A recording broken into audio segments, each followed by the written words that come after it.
Live from the campus of Penn State University, this is PSN News. It's Monday, October 21st. We have all you need to know about increasing hazing reports at Penn State, as well as information on a U.S. representative's visit to campus. We also have more information on a landmark case in Texas, along with entertainment, sports, weather, and an interview. Stay tuned.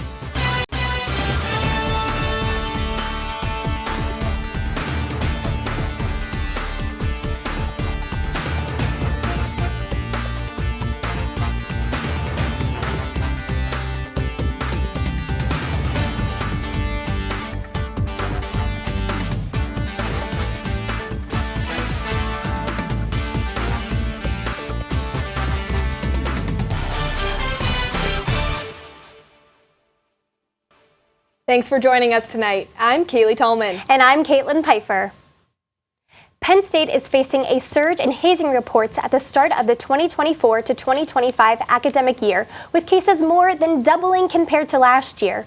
In a statement, university officials urged parents to talk to their students about the dangers of hazing. The university has received multiple reports involving unrecognized fraternities Phi Kappa Sigma and Sigma Chi, both of which have histories of hazing-related suspensions.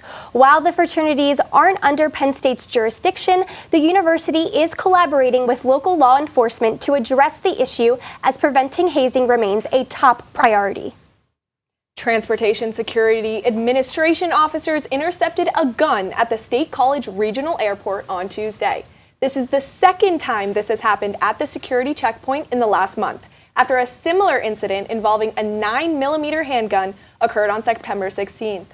The .357 was loaded with 5 bullets and was found in a man's carry-on bag. TSA notified the police, and the man was allowed to leave the airport with the gun. The man faces a civil penalty of $3,000 to $15,000 for bringing a gun to a security checkpoint. A Center County judge, prosecution, and defense have agreed to a new trial date for Sabu Vidam after the discovery of previously hidden evidence. Vidam, who has been in prison for 42 years for the murder of his roommate Tom Kinzer, will have legal arguments heard on January 7th. His new hearing dates are set for February 6th and 7th. Vidam's defense will present evidence, including an FBI ballistics report that the Commonwealth withheld during the original trial, arguing it violated his 14th Amendment right to due process. United States Representative Alexandria Ocasio-Cortez spoke at the State College Theater on Friday night. Ocasio-Cortez spoke in front of 20 full studio outside the vote rally hosted by Penn State students in support of the Harris Waltz campaign. The theater was at capacity or full for the event, and more students stood outside the theater to hear her speak. Through the speakers, Ocasio-Cortez spoke for 23 minutes and covered women's reproductive rights, healthcare, and working within the Democratic caucus. She encouraged attendees to go out and vote and persuade their communities to do so as well. What can students expect outside this week? Student meteorologist Brendan Pham is live in the studio with the latest details. Brendan? Thanks, Cailey. We've got beautiful fall weather in store and a really warm day that we've had for the past couple of days, actually. But here's the Pennsylvania fall foliage released through last week. And here in Center County, we're approaching and we're actually basically at peak color for this time of year in terms of fall foliage. Here in the Laurel Highlands and across the northern tier and over into the Poconos, we're passing peak at this point. So the colors are starting to fade there.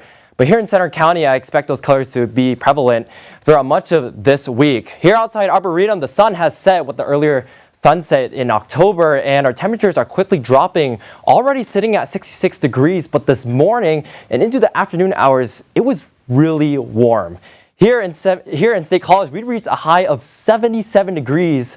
And here in Philadelphia and in Allentown, we were over 80 degrees there. And so this is almost 25 degrees above average for this time of year. So certainly warm. And the pattern is going to continue through the next couple of days. But through tonight, I expect those temperatures to drop off pretty rapidly as we head into the overnight hours. And that's because tonight we're going to have what we call radiational cooling, which is what we have clear skies and calm winds. It allows the ground to cool very efficiently. All the heat basically escapes out to space. And so that's why we see cooler temperatures into tonight. Now, how do we stack up around average for this time of year? we normally sit around 59 degrees, right? So we're sitting about 20 degrees above average. Yesterday, we hit a high of 73, and today I expect our temperatures, again, to verify somewhere in the upper 70s. So definitely warmer. And our lows, actually below average. Because we've had such cold nights and clear conditions, we've had very low temperatures that have dropped off drastically through the overnight hours. And so what do we expect through the next couple of days? Well, first, we've got a high pressure system that's dominating and is responsible for the sunny weather that we've had the past couple of days. But here in the Pacific Northwest, we've got to watch out for this low pressure system that eventually make its way eastward and produce a cold front with time. This low pressure system will drop in a cold front across the northern plains and eventually into the eastern U.S., where we could see some rain chances heading into Wednesday, and that's where our pattern change could start to kick in. And so let's time out the rain for you. Starting tomorrow at 8 o'clock in the morning, we're going to see mainly clear conditions. Again, high pressures in control, allowing for the sun and basically cloudless skies to prevail. Into the afternoon hours around lunchtime, still, again, sunny skies. And even into the evening, I don't expect a lot of clouds to really stick around for much of the day. Although I do think we could see a few high-level clouds ahead of the system that will be coming in on Wednesday. Here it is Wednesday morning. Again, a mainly cloudless sky because of the high-pressure system. But then as we head into the afternoon hours, more high clouds begin to move in, and those clouds begin to lower, and our precipitation chances begin to increase, allowing for some potential scattered showers into the evening hours around 8:30 on Wednesday. So again, not a total washout, but the cold front will bring in a pattern change and much cooler air. After the front begins to move through, we see a wind shift from the northwest that brings in cooler weather and much drier conditions. And so after this, well, we could see the temperatures begin to rebound after next week heading into Halloween. Here you see a lot of red. This basically means that we have a higher probability of above average temperatures, closer to in the 60s and potentially 70s once again. But in the near term though, through the next week, I expect those temperatures to really decrease with the cold front moving in on Thursday and Friday. And through the weekend, we see sunny skies begin to return. But again, those temperatures are much cooler. But that's all for weather. Back to you, Cailey. Thanks, Brendan. Now stick around because after the break, Jenna Wisman will have the latest in sports. Stay tuned.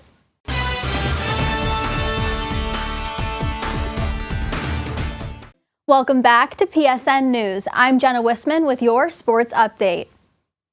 Over 4,000 fans showed up to Rec Hall on Sunday for the annual Dig Pink match to watch number 3 ranked Penn State women's volleyball take down number 14 Minnesota.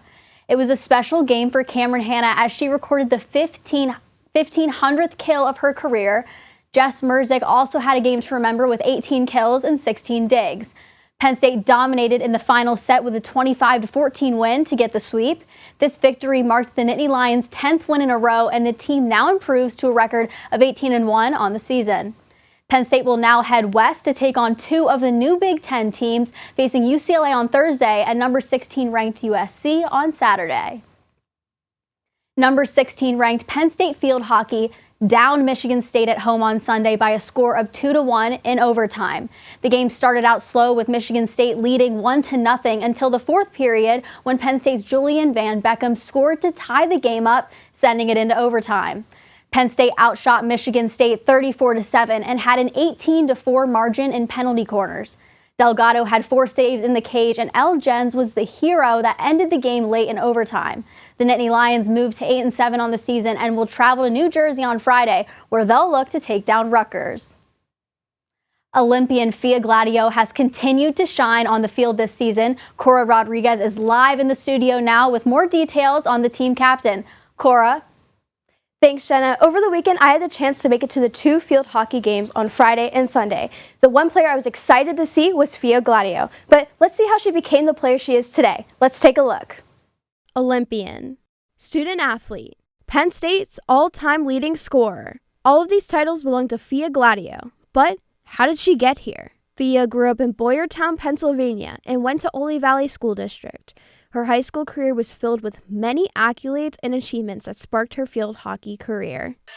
Her career only flourished as she came to Penn State as a true freshman starter under head coach Char Moret Curtis. During Fia's 4 years before the 2024 season, she has appeared in 4 Big Ten tournaments and even 2 NCAA tournaments. Each year, she was the deciding factor for winning the game that brought them to those tournaments. All of that scoring would lead to her breaking a record for the all-time leading scorer at Penn State. You know, she's just one of the best that have ever worn, you know, the blue and white, obviously. And, you know, she just, you know, she has great stick skills. You know, her shot is lethal, you know, so it's just fun to see her, you know, just get recognized for that. Outside of the Penn State field hockey field, she's played in the 2024 Olympics for the Team USA, becoming the 4th Nittany Lion to be in the Olympics and even scored her first Olympic goal against Spain. Fia Gladio is in her 5th season with the Nittany Lions, and she plays with heart. For PSN News, I'm Cora Rodriguez. The 2 games played this weekend were great, but seeing Fia play after her senior day on Sunday and even the acknowledgement on Friday was even better. Back to you, Jenna. Thanks, Cora. All eyes were on Sunday Night Football last week as fans anticipated the reunion of former teammates Aaron Rodgers and Davante Adams in Pittsburgh. These two were the dynamic duo in Green Bay, connecting for 68 touchdowns together. The 2-4 Jets headed into the game vying to save their season against the 4-2 Steelers after the drama surrounding the firing of head coach Robert Saleh mid-season. Despite the hype, the pair wasn't able to get things going, and the Steelers were able to come away with the win, dominating in the second half by a score of 37-15, making their record 5-2. They will welcome the Giants next week. That's all for your sports update. After the break, Landon Clarkin has the latest in the world of entertainment. Stay tuned.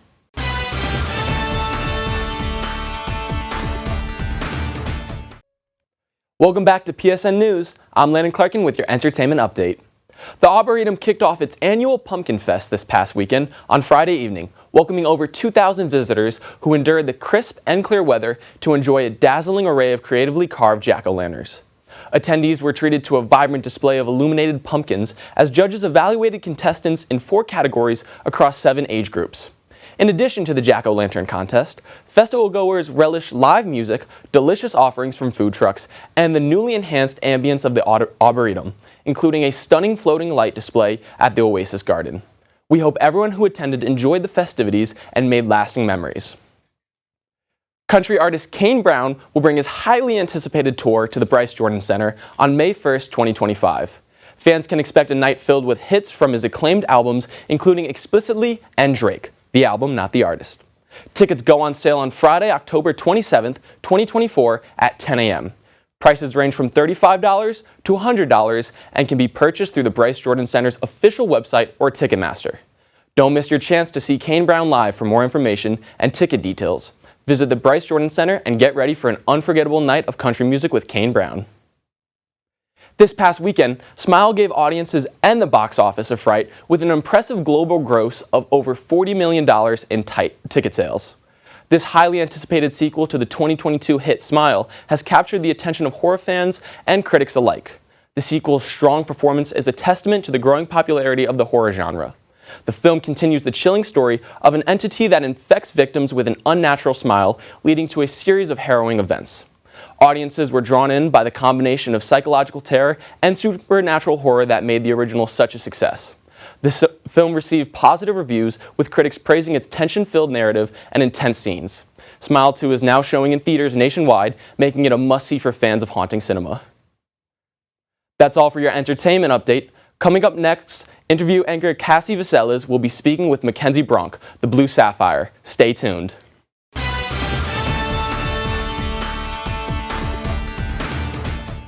Welcome back to PSN News. I'm Cassie Vaselis, and with me tonight is Mackenzie Bronk, the Blue Sapphire in the Penn State Blue Band. Mackenzie, thank you so much for coming in tonight. So first and foremost, how did you get into twirling? Honestly, baton twirling has been in my family since my grandma did it, my mom did it, my 2 older sisters did it, and here I am twirling. So that's what really started me with it. I started with actually the person who coached my mom. She coached me too. Wow. So funny enough, she kind of started my passion for baton twirling, and it just went from there. So that's honestly how I started. And then my first year at Nationals, I won the title of Beginner Miss Major of America. I got a crown on my head. I knew I loved it ever since. So that's what really started it for me. That's awesome. And now that you've been in the Blue Band for, this is your 3rd year, do you have any favorite memories from that? Yeah, 100%. So I would say twirling on the field with my sister is my favorite, but this past game, it surpassed that. And so I was at Team Arrival, which is when I lead the football team into the stadium. And a little girl, I was walking around just talking to all the little girls as I do, because that's one of my favorite parts. Like talking to the younger girls, like the younger generation is so important to me. And I turn around and this girl had a sign that said, "We love Mackenzie Bronk." Oh. I didn't know this girl. I guess I had talked to her at a game before. I recognized her face a little bit. And when I saw this sign, it just made me realize how much of an impact Blue Sapphire has had on my life, on the girls around me. And so I'd have to say that's my favorite memory, to know that what I'm doing out on the field and showing my passion is showing up on these girls and allowing them to say, "Hey, I'm so excited to see the girl in the pretty costume come and twirling. I can't wait to see her." So being able to have that opportunity to be able to show my Penn State pride and share it with this younger generation has been my favorite part so far. That is so cute. And then this year you won Miss Major of America. So what was that whole experience like for you? So that's been a dream since I was so young. So since I won that beginner Miss Major of America, I knew I wanted to be like the older elite girls, and that's Miss Major of America. And so it's a 3-part contest. There's 3 different things that you have to do. You have to do a solo, a strut, and a modeling, where there's an interview involved. And Baton has really taught me to show out my passions and really show that I'm not twirling just for an award. It's for the whole purpose of everything. So like the friendships that I made out of it. I mean, I'm here at Penn State twirling. And so Miss Major of America really encompassed all of that for me. And it's all those hard work and like all those hours in the gym have really paid off to that one moment of winning Miss Major of America. And now I get to share it with everyone in the Baton World and Penn State. Right. And you just talked about those hours in the gym. What does that preparation look like with the practice and the training? So I will say, before I came to college, my schedule was school, Baton, friends, but mostly school and Baton. And so my weekends, I would have Saturday and Sunday practices, 9 a.m. to 2 p.m., Saturday and Sunday. And when I tell you my summers were crazy, I had 5 weeks of practice, Monday through Friday, it'd be from 9 a.m. to 5 p.m. So it was basically like a full-time job in the summer, like an internship. Right. And then we would go to 2 nationals, which was a whole week long of competition every single day for like 5 days. So that's what my training looked up to, like that point in Penn State. But now that I'm at Penn State, I practice with the band 4 days a week, and then the game day, I'm sure you know, it's long. It's like 12 hours of just twirling, talking to people. And so that's kind of what it's come to now. But it started off as a lot of hours in the gym. Right, and then after that preparation, once you get to game day, do you have any certain routines? I know we talked about it a little before. You wake up super early, so tell us about that. 100%. So waking up, say it's a noon kickoff, I get up at 3:20 a.m. because the blue band, we have to get there 6 hours before kickoff to practice, to make sure that everything's good. And so I wake up 3:20 to make sure I have like ample time to get my hair done, because I sit there and tease my hair, I curl it, I spray it, I do my makeup. It's a whole production for me. But then once I get out on that field, I do prep some of my routines beforehand. But honestly, when I go out there, it's all about trusting what I've done my whole life. And most of the time, it's improv. And so I'll just go out there and say, hey, like, I like this part of the music, so I'm going to do this that I know, that I'm familiar with. So that's kind of what that process looks like for me. Right, and you wear some really cool costumes out there. Do you have a favorite one? I would have to say I do. I would say it's a tie. So my first one that I ever had, it looks like a drape over, and it has a Penn State. And the special thing about it, it's the blue band PSU. And so there's a certain thing we do in our pregame where we spell it PSU, and it looks a certain way. And so we thought we wanted to make sure that we took and encapsulated the band, I guess you could say, and put it on my costume. And I'd say that's my favorite one because it was my first one. It's almost like a staple. Like, if you see that costume, you're like, oh, well, that was Mackenzie's, like, first Blue Sapphire costume, at least in the Baton world, and how I see it. But just being able to have, like, the long sleeves, too, on game days, because it gets really cold at Penn State. That's one of the things. But I would say it's my favorite overall because it's elegant. It has some symbolism in it that I love, and I just think it's beautiful. Yeah, and then looking into the twirling and baton world, do you have any role models? 100% too. So my biggest role model, coming from a Penn State point of view, is Rachel Reese, because she was a Blue Sapphire. Not the last one, but the one before that. And funny enough, so in my first team that I was on, she was my big sister. And when I saw her go out and they called her name Rachel Reese in Beaver Stadium, I was 10 years old at the time. And all I knew is that I wanted my name called in Beaver Stadium. And like here I am now knowing it's so much more than that. But when I first saw that, that's what drew my attention. And not only was she an amazing twirler, she was just the best person ever. So she's one of my biggest role models. And then, like you mentioned, that little girl, had your sign. Do you have any advice for those young girls in twirling? What I would say is find your passion and just have fun with it, because baton can become really competitive. It's all about trying to win sometimes, but just having fun and meeting people, finding your best friends for life, that's the advice I would give. Yeah, well, I think my last question here, knowing that, your sister was twirling, did she give you any advice that has stuck with you so far? She did, and her advice is what I try to give to everyone else, but more specifically, it's that you can trust that all the training that you've had is going to show, like when I go on that field, because when I was first coming to Penn State, I'd never twirled on a field before. I've never twirled on grass. I'd only twirled on like a competition floor. Right. And so this was a whole new experience for me. And she said, just trust yourself, go out there. You've been twirling since you were 6 years old. You can toss a baton and catch it. Because when I first went out there, my first time ever for pregame, I was like, I can't toss this baton, I'm scared. And they're like, you have to do that, that's your job. And so she just really sat me down and was like, you can do this, like trust yourself. And that was a big thing, and just take it all in. I mean, I'm in my 3rd year, and I feel like I just started like a year ago. Yeah. It's just going by so fast. But taking it in and making sure you trust yourself is what she's told me, and I believe is some of the most important things. Definitely. Well, Mackenzie, thank you so much for telling us about the blue band, twirling, and all of that. We really appreciate it. It was awesome. Of course. It was so much fun. Thank you. Yeah. Now stick around, because coming up next, Kaitlyn and Cailey will have the latest news from across the nation.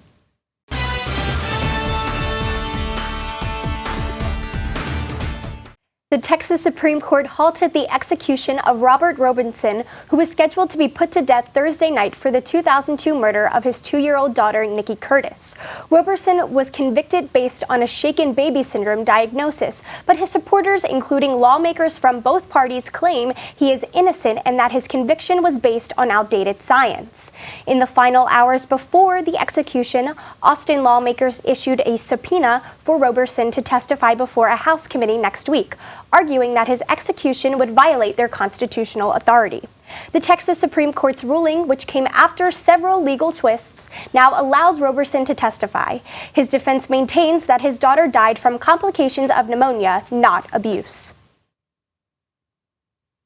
A former Canadian Olympic snowboarder has been charged with running a drug trafficking ring, shipping vast amounts of cocaine across the Americas and killing 4 people, authorities said on Thursday. The FBI is offering a $50,000 reward to anyone offering information leading to the arrest of Ryan James Wedding. Wedding is one of 16 people charged in connection with a ring that moved 60 tons of cocaine a year. Federal records show that Wedding was previously convicted in the U.S. of conspiracy to distribute cocaine and was sentenced to prison in 2010. A father and son have been indicted on murder charges in connection to a mass shooting at Appalachia High School in Widener, Georgia. A Barrow County grand jury indicted 14-year-old Colt Gray on 55 counts, including murder in the deaths of 4 people, and his father, Colin Gray, on 29 counts, including second-degree murder. The September 4th shooting killed 2 teachers and 2 students and injured 9 others. Prosecutors say Colin Gray gave his son access to a gun despite warning signs. Both are scheduled for an arraignment on November 21st. Last week, 52-year-old Richard Allen was charged with 2 counts of murder, as well as 2 additional counts of murder while committing or attempting to commit kidnapping. Prosecutors say the man forced 2 teenage girls off a hiking trail in small Indiana community before killing them back in 2017. Allen was arrested in October of 2022, more than 5 years after the deaths of the teenagers. News media are barred from reporting directly to the courtroom with electronic devices. Police confiscated cameras from several journalists outside the building on Friday morning before court proceedings began. That concludes our show tonight at PSN News. Be sure to check us out on Twitter and Facebook at PSN News, on Instagram at Penn State Network News, and to subscribe to our YouTube channel at youtube.com/PSN News. Have a good night and stay safe, Penn State.